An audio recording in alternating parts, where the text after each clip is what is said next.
Nicole Ayala and Diego Bandido. Ang kwento. Mula sa mahiwagang burnay. Mula sa mahiwagang burnay.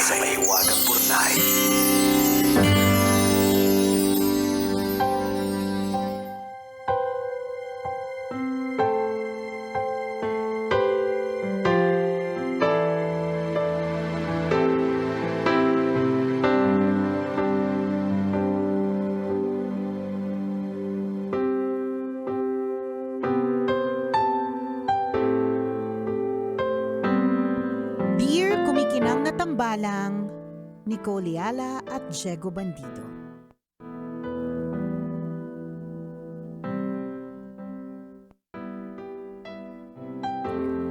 Teka lang po, loading. Mabagal yung internet. Ito na, opening. Dear Kumikinang na Tambalang, Nicole Ayala at Diego Bandido. Itago nyo na lang po ako sa pangalang Jackie. Naisipan ko pong sumulat sa inyo dahil gusto ko pong ilabas ang bigat sa dibdib ko na matagal ko nang kinikimkim. Hanggang ngayon po kasi hindi ko po alam kung tama bang masaktan ako sa ginawa ng asawa ko. Kung ano po yun, hayaan ninyong ibahagi ko sa inyo. Ganito po kasi. Isang dekada na po kaming naghihintay na bibiyayaan ng anak ng asawa ko kaya nang mabuntis po ako early this year, wala po kaming pagsidlan ng tuwa. Kaso lang nasa first trimester pa lang po ako nang makaranas ako ng matinding pagdudugo. Dali-dali po akong isinugod sa ospital. Nagdasal po kami ng walang humpay habang hinihintay ang resulta ng mga pagsusuri. Pilit po kaming kumakapit sa pag-asang baka may magawa pa ang mga doktor. Pero matapos ang ilang oras ng paghihintay, sinabi nilang wala na ang baby namin. Habang nakahiga ako sa hospital bed, mahina, pagod, at tuloy-tuloy pa rin ang pagdurugo, umasa ako na makakapitan ko ang asawa ko. Akala ko hahawakan niya ang kamay ko habang pareho naming pinagluluksaan ang pagkawala ng anak naming 10 taon naming hinintay. Pero hindi pa ako nakakabangon sa pagkakaratay. Sinabi ng asawa ko na kailangan niyang umalis. Namatay daw kasi ang ex-girlfriend niya at kailangan niyang puntahan. Kaya nga. Nang sabihin kong kailangan ko siya sa tabi ko, ang sagot niya, buhay pa naman daw ako at magkikita pa naman kami pagbalik niya. Hindi ko tuloy alam kung alin ang mas masakit. Yun bang pagkawala ng baby namin o yung maramdaman kong hindi ako ang pinili ng asawa ko sa panahong pinakakailangan ko siya. Pagbalik niya kinagabihan, umiiyak ko siyang tinanong kung bakit naman sa lahat ng pagkakataon, inabondo na niya ako sa mismong oras na higit ko siyang kailangan. Kailangan din daw kasi niya magluksa at magpaalam sa isang taong minsang naging malaking bahagi ng buhay niya. Sa gitna ng aming mainit na diskusyon, sinabi niyang kung naging mas maingat lang daw siguro ako, baka hindi nawala yung baby namin. Ang sakit kasi sinisisi niya ako sa nangyari. Hindi ko inakalang makakarinig ako ng ganitong akusasyon mula sa taong inaasahan kong magpapagaan ng bigat na dinadala ko. Tambalang kumikinang ilang buwan na po ang nakakaraan pero hanggang ngayon, hindi ko pa din alam kung kaya ko pa bang mag-move on sa nangyari. Hindi po kasi mawala-wala ang sama ng loob ko sa asawa ko. Kung kayo po ang nasa sitwasyon ko, masasaktan din ba kayo?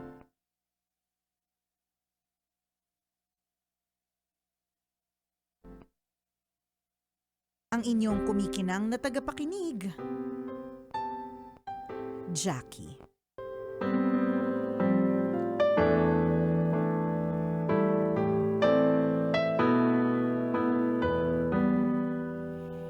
Hi, Jackie. Hi, Jackie. Well, una sa lahat, we are sorry to hear about the news about the baby.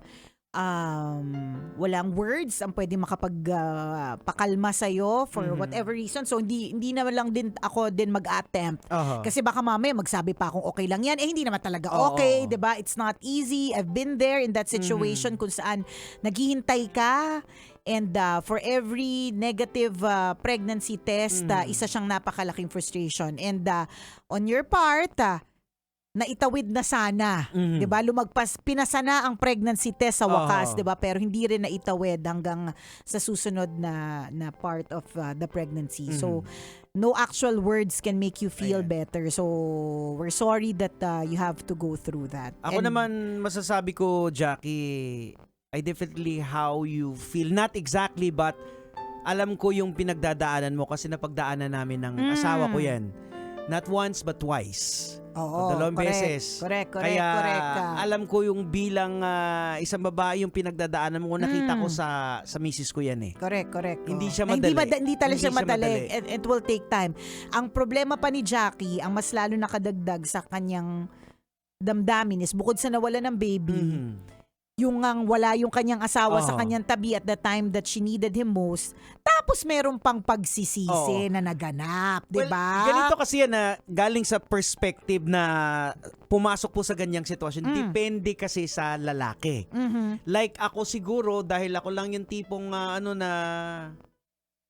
mas ko yung asawa ko. May mga lalaki kasi talaga na there are after na magkaroon talaga ng sibling kasi yun yung nila eh. Yun yung parang bragging rights nila Na magkaroon ng anak. magkaroon ng anak. So, possibly, baka, again, yung response sa utak, tumakas, flight mode, ang nangyari kasi disappointed. Kung disappointed ka, baka mas disappointed siya. Pero, it's unfair for you kasi ikaw yung may tangan-tangan ng bata na yun eh. Totoo. And that's being selfish doon sa husband mo. Anong gusto mong gawin namin sa asawa mo? Siraan, yurakan ng pagkatao, balatan ng buhay, pindutin at saniin ang singit? Anong gusto mong gawin? Kasi, really, truly, sasabi ni Diego, very selfish siya sa kanyang mga pagrarason. Pero playing devil's advocate, maaaring, sabi nga ni Jegs kanina, iba-iba kasi talaga tayo ng reaction pagdating sa mga problema. There are some people na kaya nilang harapin head on. Yes. Harapin ko to, matapang ako. May mga iba na katulad ng ginawa ng asawa mo, hindi niya kaya. Ang nagkataon lang kasi na nagpalala ng sitwasyon, umalis siya, papunta dun sa ex. Diba? Yun talaga yun eh. Tsaka baka yung minsan kasi yung mga lalaki, may mga wrong choice of words. Diba? I mean, hindi lahat ay articulate eh. Ano ibig sabihin ng articulate? Hindi lahat ng tao, tama yung mga wordings na ginagamit. Correct. Yung sarili nila. Merong mga iba na hindi talaga nila, they mean well, kaya lang nung itinawid hindi maganda, 'di ba? Parang yung isa kong kaibigan na binibigyan niya ng regalo yung kapatid niya na pampakinis. Ang every intention niya talaga sa utak niya ay kuminis yung kanyang, hindi niya naman sinasabing hindi makinis yung kapatid niya, parang gusto niyang gumanda lang. Gumanda lalo, parang ganon. Pero ang pagkakatawid niya nung sinabi niya is para gumanda ka naman, 'di ba? Pero ang sinabi niya, ito regalo ko sa'yo, para gumanda ka naman. Pero ang intention niya talaga sa utak niya, parang para lalong ma-enhance yung beauty or kahit na matanda ka na, 'di ba? Manatiling maganda. Yun yung nasa utak. Nung naitawid, hindi naitawid ng tama. Iba yung lumabas. Ganon. In all fairness, baka lang, playing devil's advocate, baka lang, ganon si Mister na hindi siya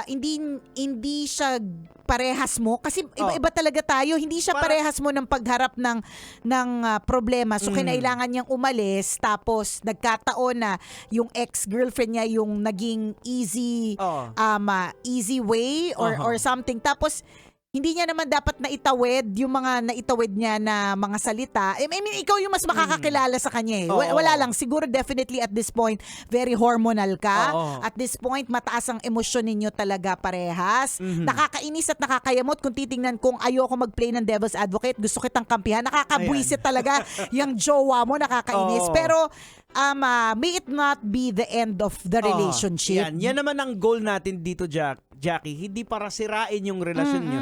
Kung bigyan natin ng rationale kung bakit siya ganon? Bakit siya ganon? Kasi ito, tingnan mo isang POV, hindi sa kinakampihan ko. Ito lang mga possibility. POV ng isang lalaki. Posible, nagyabang na si kuya. Yan, doon sa mga tropa. pwede. Pare, buntis na yung misis Misis ko. correct Sa wakas, ka. magkakaanak 10 na rin years din ako. Hindi Oo. natin, hindi biro ang 10 years Oh, na so- paghintay. So, di ba, si Nicole, naranasan niya rin yung ano na?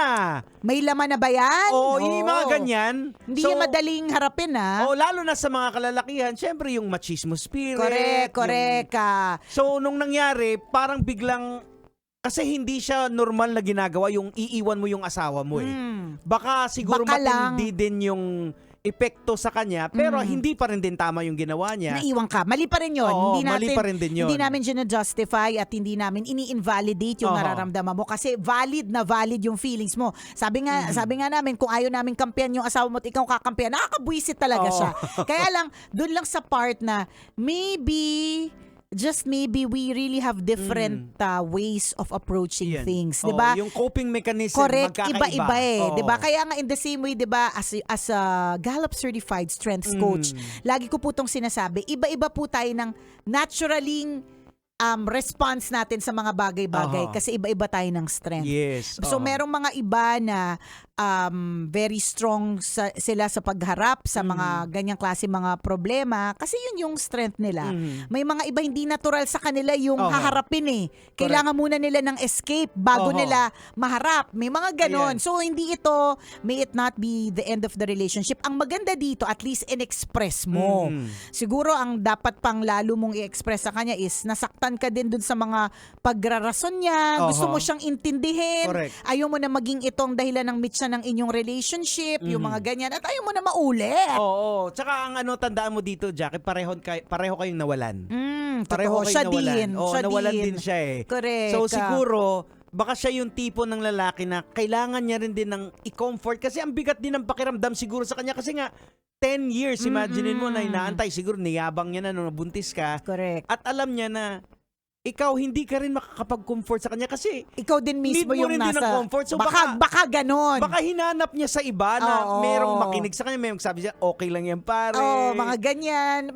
Baka Ayan. lang. Hindi Oo, namin alam eh. Ganon, no? Pero again, ang isa sa malinaw, lay down natin yung facts. Pareho kayong nawalan, pareho kayong nasaktan. True. So pag nasasaktan kasi yung tao, yung utak naghahanap ng masisisi. Totoo. Lagi Ganun namang yun ganun eh. Pagtalo. Oo. Pag natalo tayo sa kahit anong Oh, bagay. eto na lang, yung sa atin na lang. Oh, 'di ba? Oo. Naghahanap tayo ng sisisihin eh. Oo. Mali kasi yung ganon, kulang kasi yung ganyan, 'di ba? 'Di ba may mga ganon eh. Natural na defense mechanism Oo, talaga yan. siya. So baka nandun yung asawa mo. Oo. Kaya lang, sa totoo lang, hindi mo naman din siya pwedeng i-baby. Oo. Dapat at this point, ikaw nga yung bini-baby. I-call out pa rin din yung mali na dapat correct. pag-usapan yun. Ito naman kasi yung nagpapatibay sa mag-asawa eh. Yung mga ganitong hindi pagkakaunawaan, Yan. nadidiscuss Actually, ninyo. ang conflict po is healthy. Tandaan po natin yan. Mas nakakatakot nga kapag ang isang relationship ay walang conflict. Ayan, makinig kayo Diba? kay coach. Oo. Oh. Conflicts are always healthy. Yan. Lagi pong healthy yan. So itong conflict na meron kayo, in a way it's healthy. 'Di ba? Basta I'm sure you will power through it. Yan. Yan. Malalagpas ang sarap sa pakiramdam na pagkatapos nito, malalagpasan nyo pa rin ito together. Ano yan eh, you've been through so much already sa ilang taon ninyo together. Kaya nyo pa rin tong harapin. Alam nyo, sa aming mga lalaki, tingnan lang kami matatapang, matitigas, pero sa totoo, kami po ang malalambot. Totoo yan. Pinapakita lang, parang tinatakpan lang ng namin yung... Ng mga physique, di ba? Oo, ng mga tattoo ni Diego Oo. Bandido. Yan. Pero deep inside, Malambot talaga. Mas mahina po kami. Kaya definitely yung asawa mo, mas malambot yun sa'yo. Kaya tumakas eh. Alam mo yung nag-flight mode yung utak niya eh. Correct. Yun yung ako yun yung naisip ko eh. Natandaan ko tuloy yung moment na Sinabi rin yan sa akin na asawa ko na between the two of us, ako yung mas matapang at saka ako yung mas malakas. Sinabi niya yan sa akin nung time na, nung nasa ICU yung daughter ko, si Princess, nung pinatanong ng doktor, sino po yung pupunta at sasama? Or sino po yung kasi kailangan po namin siyang i-prep kung sino sa amin mag-asawa para hindi kayo magulat na ito na yung kondisyon ng anak ninyo. Kumbaga parang iba kasi yung kondisyon ni Princess sa ICU, kakaiba talaga. Yung bang madudurog yung puso mo eh. And yung aking asawa, without batting an eyelash, walang isip-isip, ikaw na. Kasi, alam niyang hindi niya kakayanin.